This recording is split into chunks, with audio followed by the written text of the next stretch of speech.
Pinagbawalan munang sumama sa mga operasyon ng MMDA ang pinuno ng Special Operations Group nito. Yan ay matapos ireklamo ang pagsita nito sa isang gurong rider na walang helmet na ginamit bilang personal na online content. Nakatutok si Mark Salazar.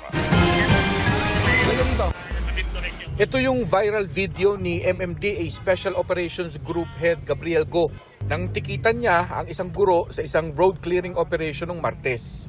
O teacher ka tapos wala kang helmet. Sorry po. Paano naman natin tuturuan ang ating mga estudyante kung ganun?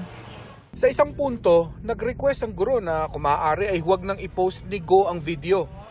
Sir, baka pwede wag din nangyari sa ano. Kaliwa kayo? Sa ano nyo, nakakita. Blurred ka naman eh. Huwag ka na lang magpapakilala ng pangalan mo. Dapat inisip nyo muna yan bago kayo gumawa ng mali. Pero ipinost pa rin ito ni Go sa kanyang personal Facebook account at nilagyan ng caption na, "Teacher ka po sir, dapat ikaw ang better example sa kabataan." As of today, halos mag-11 million views na ang video. Bagamat may mga sumang-ayon kay Go, meron din mga hindi natuwa sa pagtrato niya sa guro, kabilang ang ACT Teachers Party List na pinasisibak si Go. Ayon kay ACT Teachers Party List, Representative Antonio Tino, hindi nila kinukonsinti ang violation ng guro. Pero ang kawalan daw ng respeto ni Go ang pinapalaga nila. Malinaw naman talaga walang helmet. Ang issue dito, hindi na dapat above the law ang sinuman. Ang issue dito, una, ay yung basic na pagrespeto dapat ng lahat ng law enforcers sa mamamayan. Whether teacher o ordinaryong mamamayan, kung may paglabag, dapat yung law enforcer may respeto sa mamamayan. At yan ang hindi pinapakita ni Mr. Go.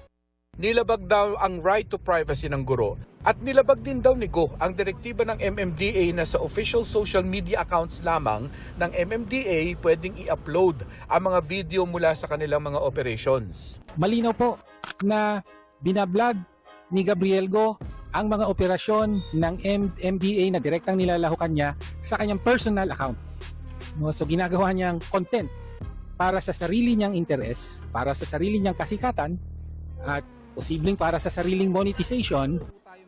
Hindi pa tinitake down ni Go ang video ng guro, sa halip nag-post pa siya ng ganitong art card kahapon na nagsasabing hindi raw excused ang mga nasa academe sa pagsunod sa basic rules. Ine-expect daw sa educators ang higher standard.